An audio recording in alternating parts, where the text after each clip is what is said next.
आज की जो प्रेस कॉन्फ्रेंस पीओजे के विस्थापित सेवा समिति की तरफ से उनके बैनर के तले यहाँ पे आज की ये प्रेस कॉन्फ्रेंस की जा रही है।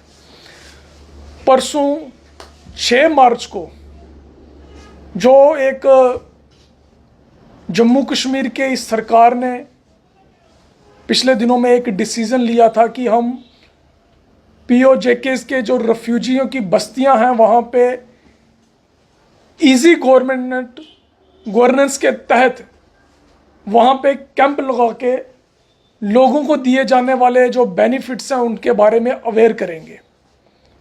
और 6 मार्च को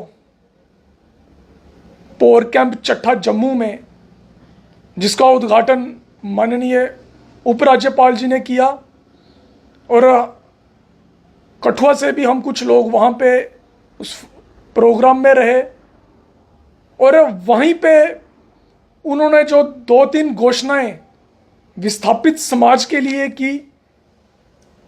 सबसे बड़ी बात, उन्होंने आज दिन तक 75 साल हो गए विस्थापित समाज का कोई भी स्मारक जम्मू कश्मीर सरकार द्वारा या केंद्रीय सरकार द्वारा नहीं बनाया गया। और लेफ्टिनेंट गवर्नर साहब ने कहा है कि उन आने वाले दिनों में जो एक स्मारक है पीओजे के विस्थापित समाज के लिए वो बनाया जाएगा।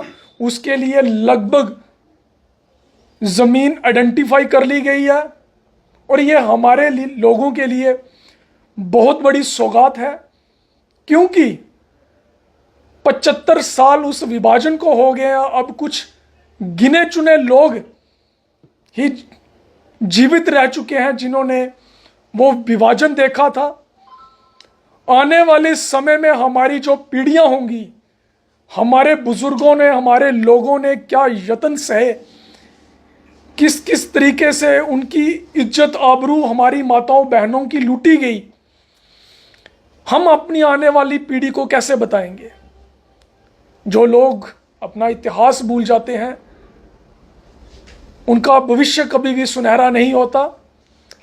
मैं उपराज्यपाल जी का बहुत बहुत धन्यवाद करता हूं, और उसके साथ एक बहुत ही पेंडिंग डिमांड, बड़ी देर से हमारे समाज के लोग जो उस वक्त जम्मू कश्मीर के भिन्न भिन्न इलाकों में आके बसे, उस समय उन कॉलोनियों को जो अवैध कॉलोनियां कहा जाता है उनको रेगुलराइज करने की बात माननीय लेफ्टिनेंट गवर्नर साहब ने वहां पे कही। और मुझे लगता है जो बात प्रधानमंत्री जी ने कहा है कि लोगों तक पहुंच के, आम लोगों तक उनकी दिक्कतों को सुना जाए, उस संदर्भ में एक अच्छा कदम लेफ्टिनेंट गवर्नर साहब ने ये लिया है। क्योंकि चाहे वो पोर कैंप हो, चाहे वो सिंबल कैंप हो, चाहे वो चट्ठा हो कठुआ में, चाहे वो तरफसांझी हो, सावनचक हो, बरमौरा हो, और ऐसी कई ऐसी कॉलोनियां हैं जहां पे लोगों के पास उनके अधिकार नहीं है। और आने वाले दिनों में एलजी साहब ने कहा इनको रेगुलराइज किया जाएगा। 5.5 लाख रुपया जो 2014 के बाद केंद्रीय सरकार ने पहली बार इतनी बड़ी रकम और रेफ्यूजी समाज के एक एक परिवार को 5.5 लाख रुपए की जो उन्होंने दिया था, पिछले दिनों में वो स्कीम काफ़ी समय तक चली और फिर वो बंद होगी। एलजी साहब ने ये भी वहाँ पे इंश्योर किया है कि आने वाले दिनों में जो फैमिलियाँ उस राहत पैकेज से वंचित रह गई थी, आने वाले दिनों में फिर से इस स्कीम को चला के जो रही हुई फैमिलियाँ हैं उन्हें भी इसका लाभ मिले।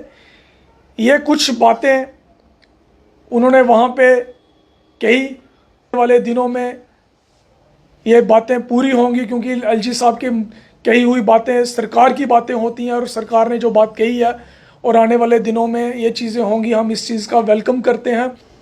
गवर्नमेंट स्कीम्स के तहत पीओजेकेस की बस्तियों में कैंप लगवाए जा रहे हैं, जिसका उद्घाटन 6 तारीख को जम्मू में हुआ।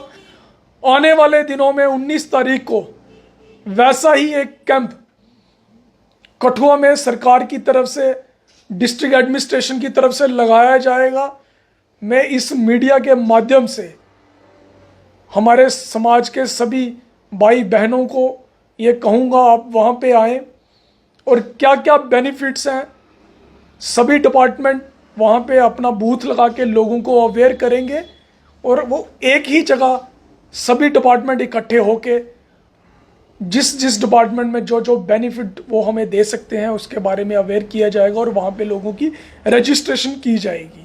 और साथ में आने वाले दिनों में हम 19 तारीख से पहले कठुआ के जितने भी हमारे गुरुद्वारा साहिब हैं, हमारे धार्मिक स्थल मंदिर हैं, वहाँ पे लॉसमेंट करवा के समाज के जहाँ जहाँ गुरुद्वारा मंदिर हैं लोगों को बताया जाएगा कि वो आके इस चीज़ों का अपना अपना बेनिफिट्स लें।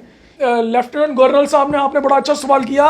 उन्होंने ये बात कही कि 22 फरवरी 1994 का जो हमारा जो पार्लियामेंट का रेजोल्यूशन है, ये बात साफ क्लियर है कि वो जो हिस्सा है वो हमारा हिस्सा है, पाकिस्तान का उसके ऊपर नाजायज़ कब्जा है। क्योंकि जब महाराजा हरी सिंह ने इसका विलय जम्मू कश्मीर का भारत के साथ किया था, तब उन्होंने संपूर्ण जम्मू कश्मीर का विलय भारत के साथ किया था।